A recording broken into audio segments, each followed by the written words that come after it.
Chennai super কিংসের হয়ে এবারের ইন্ডিয়ান প্রিমিয়ার লিগ আইপিএল মাতানোর পর এবার মুস্তাফিজুর রহমানকে দেখা যাবে লঙ্কান প্রিমিয়ার লিগ এলপিএল এ। এবং এলপিএল এর দল ডাম্বুলা থান্ডার্স, যারা গতবারের রানার্স আপ টিম, সেবার তাদের নাম ছিল ডাম্বুলা অরা। এবারে তাদের মালিকানা বদলে গেছে, সে কারণে দলের নামও পরিবর্তন হয়েছে এবং দলটির মালিকানায় দুজন বাংলাদেশি এবং বাংলাদেশের একটি প্রতিষ্ঠান যুক্ত হয়েছেন। তামিম রহমান এবং গোলাম রাব্বানি এই দুজন এই দলটির সাথে যুক্ত হয়েছেন এবং তারা একেবারে বিদেশি আইকন ক্রিকেটার হিসাবে মুস্তাফিজুর রহমানকে এরই ভেতরে সাইন করিয়ে ফেলেছেন। তাদের আরও একজন বিদেশি ক্রিকেটার রয়েছেন, আফগানিস্তানের ইব্রাহিম জাদরানকে তারা কনফার্ম করেছে। এছাড়া দুজন শ্রীলঙ্কান ক্রিকেটার রয়েছেন, নুয়ান তুষারা এবং দিলশান মাদুশঙ্কা।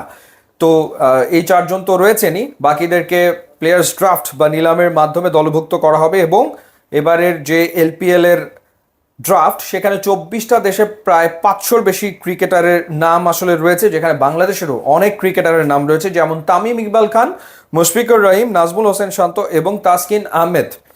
21শে মে প্লেয়ার ড্রাফটের তারিখ নির্ধারণ করা হয়েছে, তবে সেই ড্রাফটের আগেই সরাসরি সাইন করা হয়েছে মুস্তাফিজুর রহমানকে।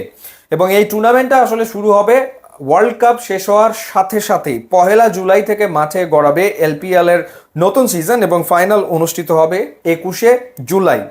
এবং সামাজিক যোগাযোগের মাধ্যমে দলটি নিশ্চিত করেছে যে মুস্তাফিজকে তারা সাইন করিয়েছে এবং তারা লিখেছে, ফিজ অ্যালার্ট, ডাম্বুলা থান্ডার্স গর্বের সাথে বিদেশি আইকন খেলোয়াড় হিসেবে মুস্তাফিজুর রহমানের নাম ঘোষণা করছে। থান্ডার্স ফ্যানরা ঝড়ের জন্য প্রস্তুত থাকো, এরকমটাই আসলে তারা লিখেছে সামাজিক যোগাযোগের মাধ্যমে।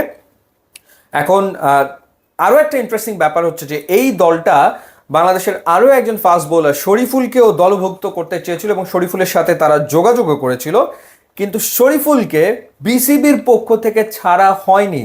অর্থাৎ আইপিএল এর আগে যেরকম নিলাম থেকে শরীফুল নাম তুলে নিয়েছিলেন বিসিবির এনওসি না পাওয়ার কারণে, ঠিক একই ঘটনা এবারও শরীফুলের সাথে আসলে ঘটতে চলেছে বা ঘটেছে।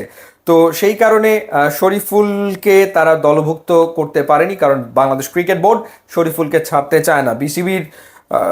বিসিবি আসলে কেন ছাড়তে চায় না, অর্থাৎ ফাস্ট বোলাররা ইনজুরিতে পড়ে যাবে যা বা পরে সিরিজ রয়েছে, সেগুলো মাথায় রেখেই হয়তো বা এরকম একটা সিদ্ধান্ত নিয়েছে। কিন্তু খুবই অদ্ভুত সিদ্ধান্ত যে মুস্তাফিজকে তারা ছাড়ছে কিন্তু শরীফুলকে তারা ছাড়বে না, কিংবা তাসকিনকে তারা আসলে আইপিএল এ ছাড়েনি।